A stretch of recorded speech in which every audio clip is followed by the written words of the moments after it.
Welcome to our class 2020-2021 in Understanding Culture, Society, and Politics.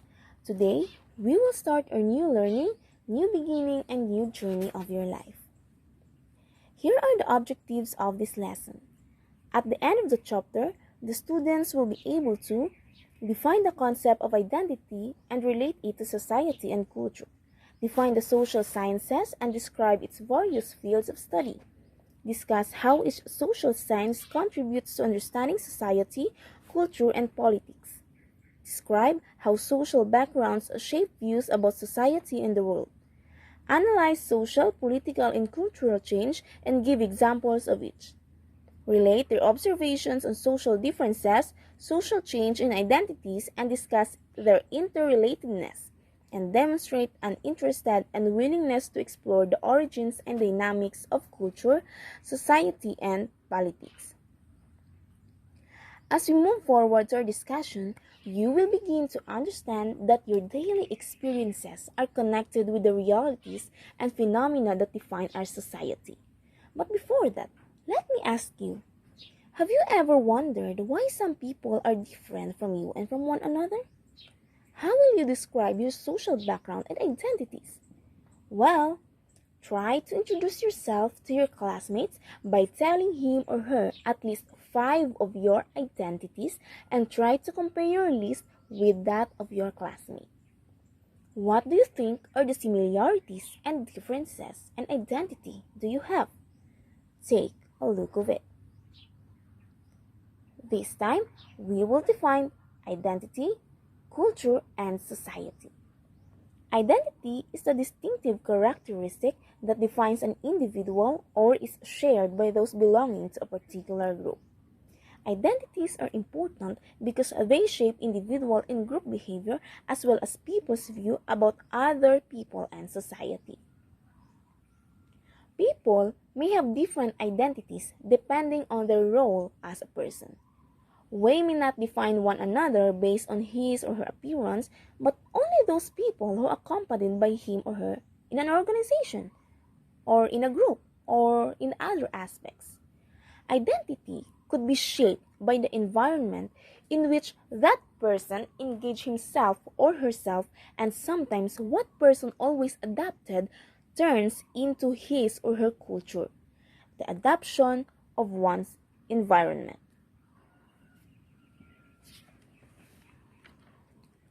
When we define culture, culture is loosely defined as a society's way of life, provides the basis for forging identities.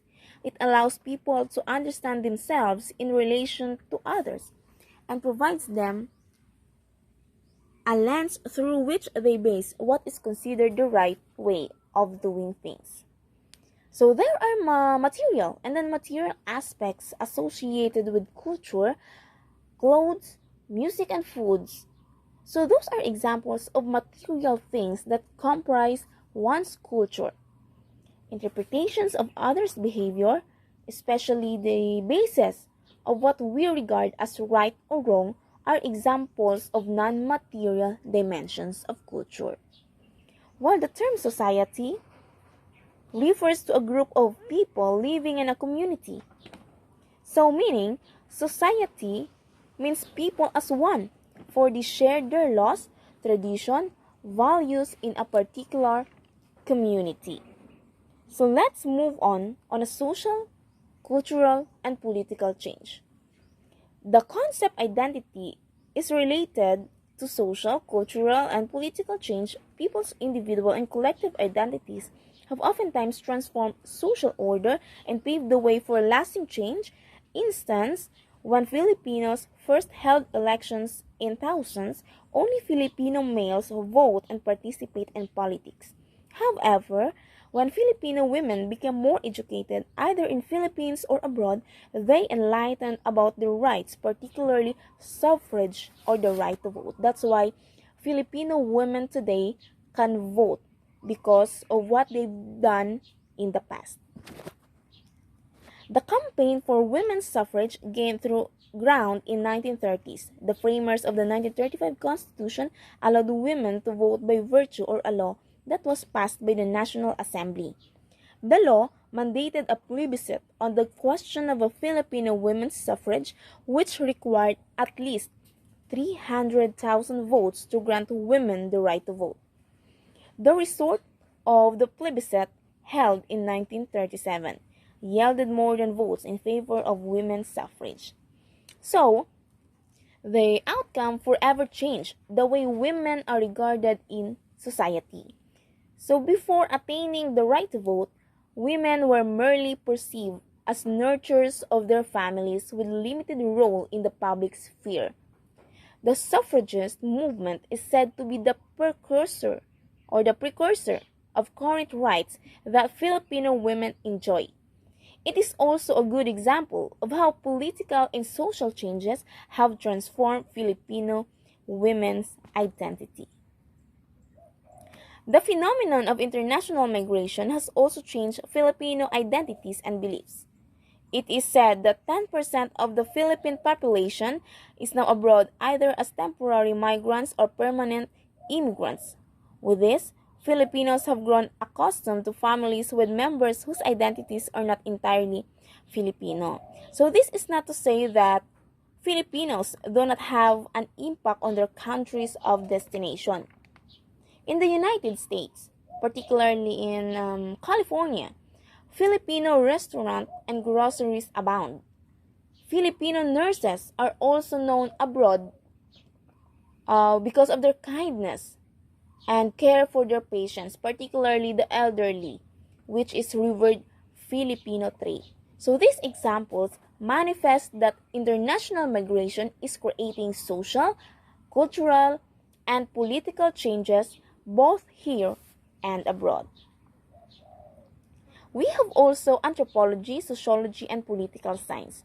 So these three are the fields of social sciences, aside from economics, aside from sociology, from political science, from psychology, linguistics, and the other fields of social sciences. So we have, or let's define first what is anthropology. It is the systematic study of biological, cultural, and social aspects of man. It is derived from two Greek words, anthropos, which means man, and logos, which means study of inquiry. So we have the fields of study under anthropology. Social anthropology. It studies how social patterns and practices and cultural variations develop across different society. So in social anthropology, this is how we conduct camaraderie to other person. When we define it, or when we differentiate it with cultural anthropology, the cultural anthropology studies cultural variation across different societies and examines the need to understand each culture in its own context. So in cultural anthropology, people will understand where culture came from, and important is that we know how to respect and follow cultural beliefs of people. Linguistic anthropology. It studies about proper usage of words, language, and aspects of human culture. That's why it's stated there that studies language and discourse and how they reflect the shape different aspects of human society and culture. Physical anthropology studies the origins of humans as well as the interplay between social factors and processes of human evolution, adaptation, and variation over time. So the anthropologist studies the physical appearance on where man came from and thus it developed. So where it started and what is the legal basis of the origin of the man. So the physical anthropologist studies that kind of matters. Archaeology deals with prehistoric societies by studying their tools and environment. So in archaeology, it deals with the past human life and activities by studying the bones, tools, and others. So they have many tools or materials uses just to justify the life of one person, no? Justify the life of one person, the past human life. So these persons or these people are the renowned anthropologists who studies different fields or major of social sciences. So let's research about their life, let's research on their works so that we could appreciate the beauty of social sciences as well as the beauty of anthropology. Now let's go to sociology. Sociology is defined by Anthony Giddens as the study of human social life, groups, and query. It is an academic discipline that attempts to provide a deeper assessment of individual and group behavior, as well as social phenomena, by examining the interplay between economic, political, and social factors.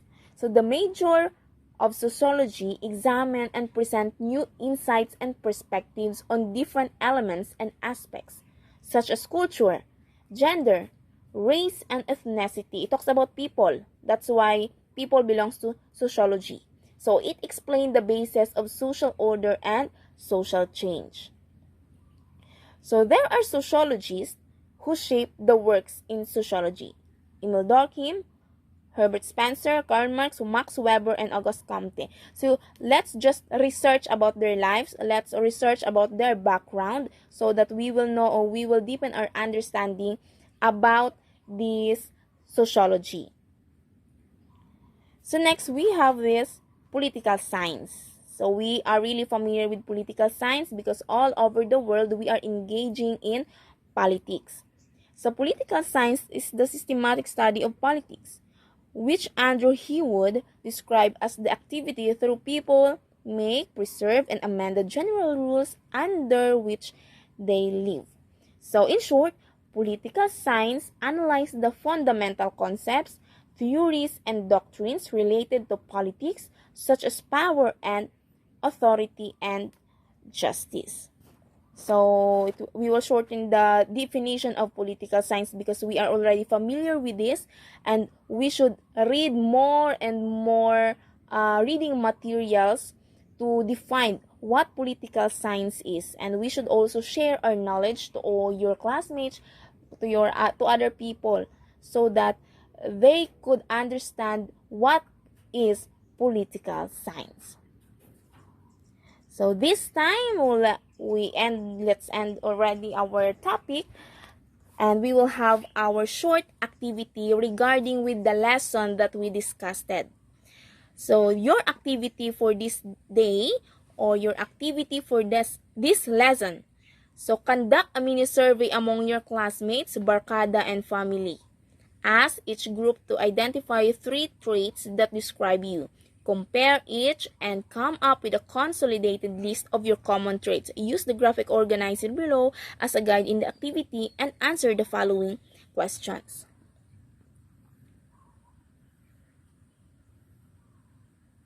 Which of this list best describe you as a person? Do you feel that the 3 groups of people in your life have an accurate idea regarding your identity?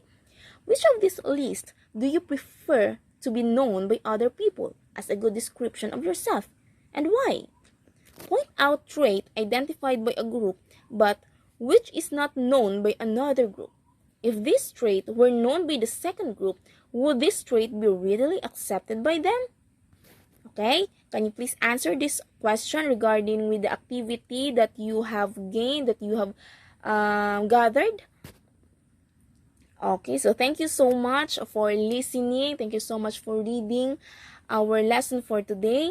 So thank you. Study smart, stay at home, stay safe, and pray every day. So thank you so much, and see you again.